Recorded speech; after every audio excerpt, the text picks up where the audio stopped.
Detective Comics 935 by James Tynion the Fourth and art by Eddie Barrows. We liked this a lot 2 weeks ago when we read the first issue. Yep. Of well, you know what I mean, first issue of 934th issue. Yeah, 934th issue. We read that last week. So crazy. It's really crazy. But so I trust we enjoyed this again. Very much so. Yeah, I can't imagine that our opinions would have went down. And what I really, really liked about this, I don't know if I like it more than the last issue. Like, I'd have to really sit down and think about it, if I'm honest, to piece it. Because I think the last one had the fun bringing everyone together vibe and doing the roll call. This one had more like characters get some cool moments in this one because it had some more relationship beats. Yeah, it did. But let's start with the first sort of chunk of the issue, which is their training and the reveal of their new base. And I love that this team have their own base. Yep. I love that Tim designed it. Yeah, the Belfry. It's his thing. Tim designed it. I love that there's. I love that it is. I love that there's literally a giant bell. It's a bell tower. Yeah. You know? So I think that's really, really cool. And they have their own danger room. Yeah, they're really playing up the X-Men vibe, aren't they? Yeah. The mud room. They use like excess Clayface material to build threats. I really liked him. He was like, "Well, it would have been nice if you asked for the." Asked if you could use it. Yeah, what he says? He says, yeah, and you could have asked how that would feel. Well, as if for him it's like torture. Yeah. That's good fun. But basically, they're sort of like arguing about why they're still training, why they're not out in the streets doing their thing. And we get a lot of nice little character moments. Is like Batman saying like, why didn't it train? Like, you know, spoiler, you do complicated attacks, but you don't use your body to like breathe properly. And then Steph, as she's panting, is like, amen to that. Like, so that's a really funny little moment. Like, she's like, yeah okay, right, I'm need to calm down on those waffles, Steph, maybe. Yeah. It's like carbs. She needs to cut the carbs. Yeah. So that's and Clayface has got a thing to cancel his powers a little bit, but no, it's really cool. I like the whole family dynamic that we're getting from this. So, but I love that when Dick like starts to like not argue with her, but he's like full on like, you know, like why are we not out doing stuff? I like how she's like, well, go talk to him then. Go talk to Batman. You mean Tim? That's a Dick. Oh, I apologize. I apologize. Because Peter loves Dick. I do love Dick so much. You just has to insert it everywhere. You love Dick too. On his mind all the time. Everyone loves Dick here. Let's not deny that. But no, I like the scene in like first we get to see, because I didn't read Eternal, so I don't know if Tim and Cass were actually a thing. I don't remember them being a thing. I mean, they both had their own storylines, but they felt very separate. Did you mean to say Cass? Yeah, so I said Cass. Okay. Sorry, Stephanie? That's what I meant. Holy crap. Yeah. Fuck you. At least I acknowledged my mistake immediately. You're sticking to your grounds. No, I meant Cass. Cass. Definitely Cass. Oh, somebody's I'm thinking Teen Titans in that terrible run after Connor. But you know, Steph. No, they had storylines in Eternal, but I don't think they had that many moments together. Not that I remember. Yeah, but here they are. Here they're living together. Yeah, here that's cool. Well, I don't think they're living together because it doesn't sound like he's always there because like he doesn't know that Cass has been around. See, I took it as he stays there. Yeah, I just got the impression that he doesn't notice because he's always out doing. Yeah, maybe. Doing Robin stuff, Robin stuff. Yeah, but if so, that's cool because that plays up on their dating relationship, and hopefully they play it safe and she doesn't get knocked out. Yeah, I got that impression because we see him off with Batman, like just 1-to-1. So obviously he has his own life still away from her. Yeah. So I assumed that that's why he wasn't always there when she is. Mm-hmm. Yeah, maybe. I just got the impression that he spends the night. I didn't think he was living there with her. We'll have to wait and see. I mean, do the Bat family really live anywhere outside the Batcave? Yeah, true. Not really matters either way. I mean, it's the same end game. Well, no, but I just wanted to say that I like their relationship. Oh, yeah. Yeah. And it felt very organic. So that's why I didn't know if it started in Eternal. No, I don't remember it.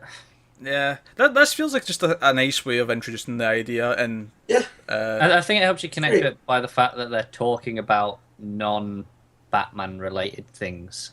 Yeah, like, it's just a normal conversation. Yeah, because Tim's conflicted because he might be going off to university. He's got accepted to somewhere. They say, I can't remember what the exact with a genius grant, which again they're playing up his. Yeah, well, because obviously he built the thing, and like Batman's thing just before that scene, actually, when he's talking about Batman says, "I know you always insisted you weren't Robin." Now, admittedly, you could take that literally as a New 52 thing, but I'm thinking I've been reading like Cataclysm and Aftershock and stuff, which obviously was right in the middle of Tim's Robin tenure, right? And that's actually was making me think of a lot of the conversation I was reading in that, where Tim in Nightwing as well, because there's an issue of Nightwing back in those early days with Chuck Dixon, where Tim comes out in Nightwing for an issue and they solve something together.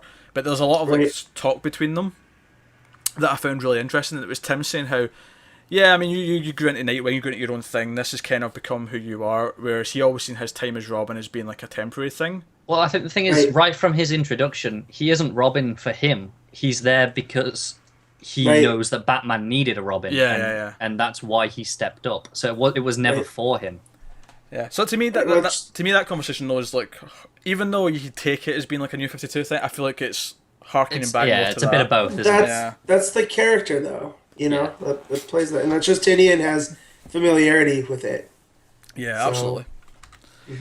Speaking on that page, it does it a couple of times in this issue, mainly on Tim actually, where they focus in on his reaction. It's usually at the end of the page, and the art's different. Yeah, all the colors and the pencils are all muted and shaded a bit more. Yeah, their kiss is actually really nice looking. Yeah, that's another one. It really makes them stand out against everything else on the page as the important moments of the book, though.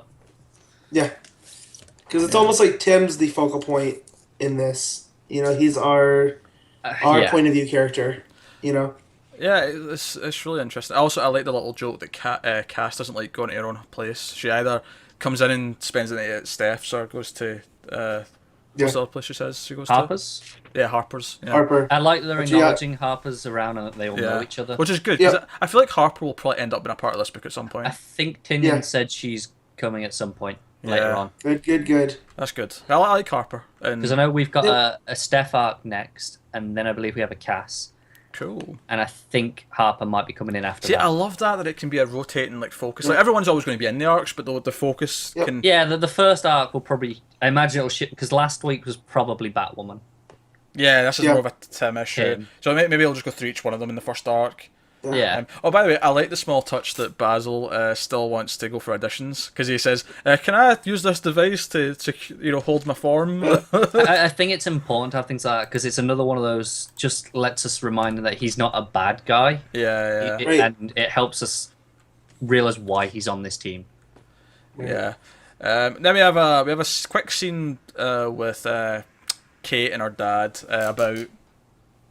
Just sort of reaffirming for people who are not familiar with what her dad's like and what their relationship's like, and the whole thing about what their family means and how he doesn't like the Waynes all that much, and it just sort of reaffirms all that stuff. I don't feel there's much more in this scene outside of that, but maybe...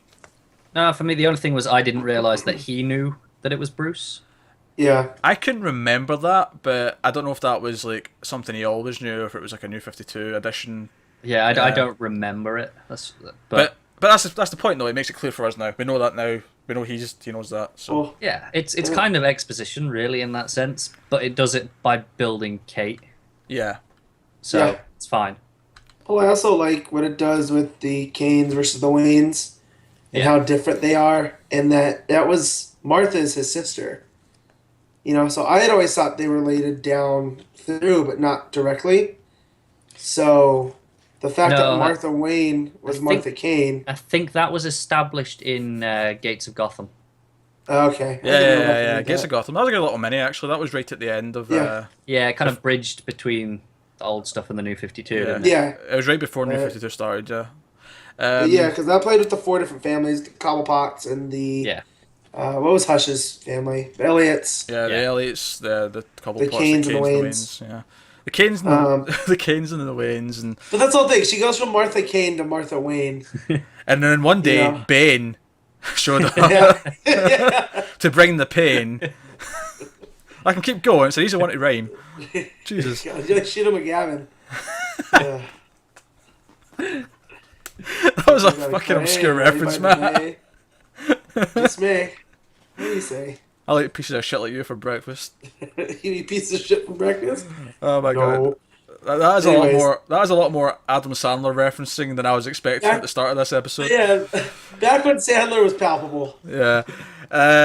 So the final scene of this issue, and this tells me how quick this issue goes in. When I actually I didn't read them all a second time in full, but I sort of skimmed through them all again, just to refresh my memory on everything. Yeah. And I couldn't believe that we got to this scene so quickly. Like, man, I'm going through these issues so quick because I'm enjoying them so much that it's just, I wanted to point that out. But first of all, this is now the second Bat book in Rebirth to feature the animated series Batmobile, with the slight additions, of course, of the head at the front. But I really hope this isn't the last of it. It seems like they've just decided, right, this is the Batmobile now for a while, like, and everything. So that's pretty cool. And of course, this is just where we. And again, this is kind of, other than the scene with Tim, which was more Tim-centric, this is the first true scene of Batman. So I know Matt loves that it's not just all Batman all the time, which is nice. I do. But it's also not the B team all the time too. It really is a Batman. It's a Gotham book. Yeah, it is. Yeah. Which is cool. Which is something that I think we all would really like, and we are liking it. So, then what's their face? Is it Colony? The Colony. Yeah, the Colony show up.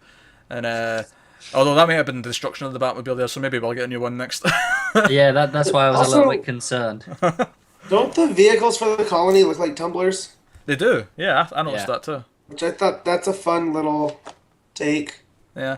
So this is just kind of the cliffhanger. It's the villains that were hinting at last week, who were spying on them for some mysterious leader, and Batman still gets the average badass Batman moment where they're like, right, we're taking you in, and he's like, you can try, and see you next issue. But no, really strong issue of Detective. Lots of good character stuff. I love that so many people got good moments. And then the actual plot with Batman is good fun as well. Yeah, it's really shaping up as just a great book. Because as good as issue 1 of Batman was, and I thought it was great, I'm liking Tech more. I am too.